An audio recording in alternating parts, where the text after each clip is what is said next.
Professor Daniel Meyer, Economic Policy, Public Management, Governance and Public Policy, now joins us to also explore further. Prof Daniel, good afternoon, and thank you for your time with the SABC at this hour. Good afternoon, nice to be here. So we're obviously looking at some of the hits and misses for the president ahead of tonight's State of the Nation address. If we look at President Cyril Ramaphosa's tenure, what is your rating in terms of his service delivery, the possibility that it also might be his last? Yes, might be his last, and my personal opinion is that it's been quite frustrating. We had so much hope when he was first appointed as the president, and over time our hope diminished a little bit over time, and it has been disappointing to note how he's done. And I think mostly the lack of leadership that we've seen over the past few years. He seems not to be in control of everything. So many decisions seems to be that he doesn't take decisions at any stage. He just appoints commissions and committees. So it seems like somebody else is behind the scenes. The factions in the ANC is preventing him from making quick and good decisions for the benefit of the country. So it's been disappointing, and maybe it's time for change. We need somebody that can be a strong leader for everybody in the country, and we need so much structural changes to take a different direction. We need to turn the ship in a different direction. We cannot continue like we've been doing over the last 5-6 years. Oh, Prof. Danny, you're speaking about leadership, and some have coined his tenure as one of commissions and omissions. And so as we look at the good, the bad and the ugly, the promises that had been made, what has been delivered on, what is still pending, and some of the misses completely. Just we're looking at the corruption index that we slipped on, facilitating economic growth and delivery, which many are saying he failed on. What are you observing if we categorize it into those three categories of what he's done in terms of the good, the bad, and then the ugly? Yeah, I think in terms of the government, one of their main achievements is that roughly about 18 million people are getting social welfare grants. It's one of their major achievements. It's the biggest social welfare system in Africa by far. And can we say that is an achievement? I would rather be saying we would have created economic growth. We would have pulled so many people out of poverty. That would have been a major achievement. We did well up to about 2009, creating jobs, pulling people out of poverty, reducing the inequality. But over the last 12, 13 years, we have moved backwards again, and we cannot say that so many people on social welfare grants is a major achievement. I would say it's quite a failure in my opinion. So I'm looking at finding good stories from the last 5-6 years, and there's not a lot of them because we have seen the highest level of load shedding last year. We have seen that economic growth is still about zero, close to 0%. Our SOEs are still asking for bailouts. We're continuing on that same path. And the private sector is not giving the chance to take charge of the economy. There's too much government intervention in the economy. And last year, President Ramaphosa said that he eventually acknowledged it, that government cannot create jobs. And it actually said that they should be less involved in the government, in the economy, but it hasn't happened on the ground level. They're still hugely involved in many regulations and laws preventing people to be appointed. The hire and fire processes, the labor laws are extremely difficult to create jobs. So that is putting the private sector out of the picture. They want to be more involved, but it's not happening at this point of time. So that's one of the major failures of our economy and our government is the business environment. It's one of the toughest environments in the world for business development. And as we know, business development creates economic growth and jobs. And we need to open up the economy for the private sector to be more successful. They are ready to do it, but they are not allowed to do it. Prof, thank you for that. You've spoken about job creation and unemployment. South Africa has one of the highest unemployment rates in the world, and obviously that also impacts the youth and their futures, the future labor force of the country.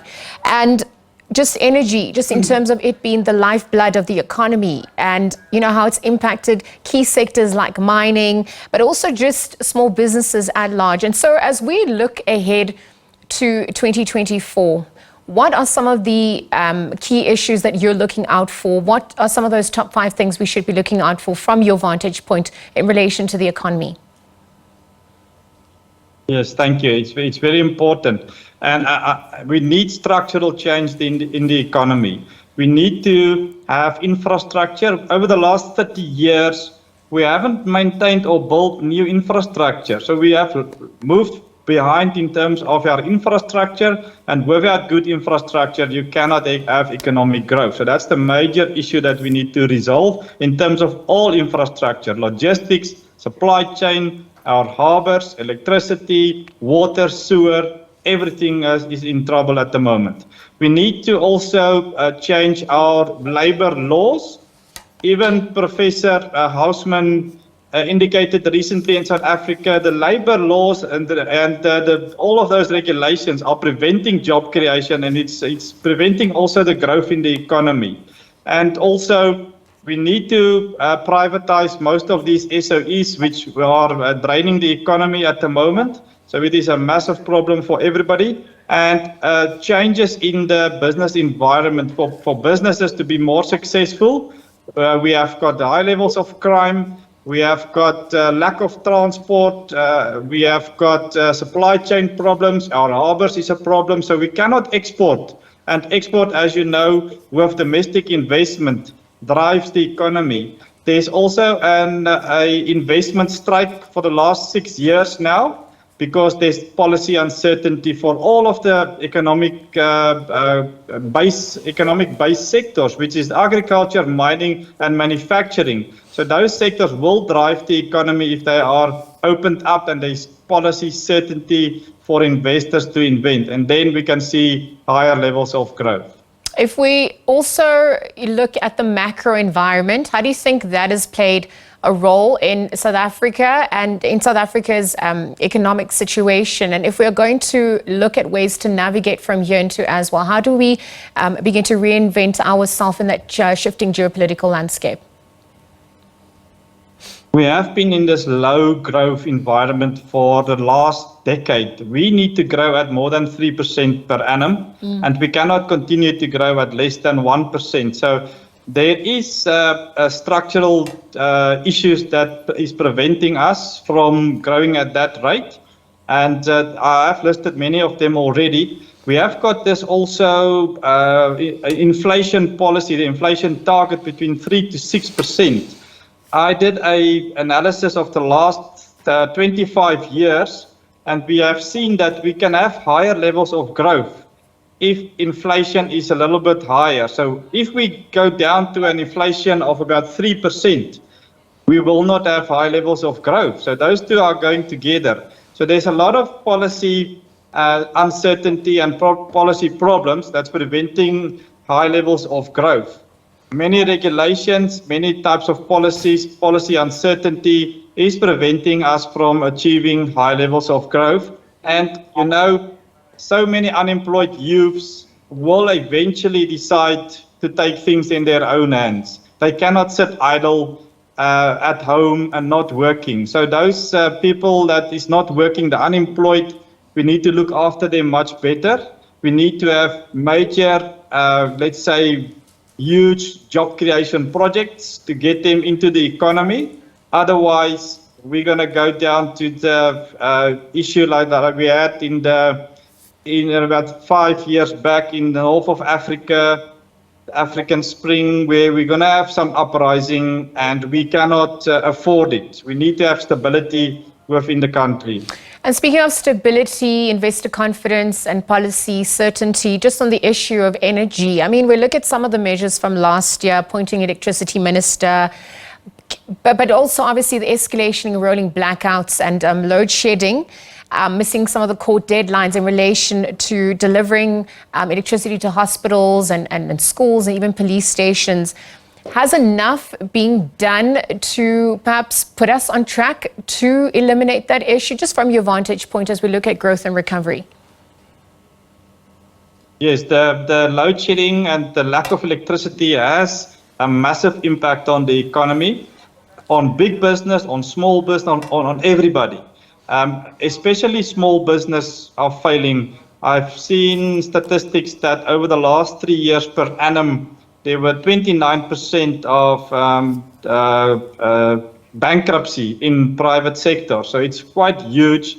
And to operate a business under load shedding with huge levels of crime, it's nearly impossible. So we need to remove the load shedding issue. Many countries in the past had load shedding, but they resolved it within 2 or 3 years. We've had load shedding since 2007 and still running today. There's also talks that it's going to take another 5, 6, 7 years to resolve this because our distribution networks are not maintained. And you can build a new, let's say, a nuclear power station within 5 years, but the distribution network is not ready to distribute the power. So we need to allow the private sector to come in with green energy, solar. We have seen a huge uptake by private households and businesses to put up solar systems at their houses and businesses. South Africans are resilient. If there's a problem, we will find different solutions to issues and make a plan. We cannot wait for government forever in most issues that we talked about here. We need to make different plans to survive into the future, and we need to have growth above 3% starting this year already. And it doesn't look great at the moment in the current economic environment for the next 2-3 years.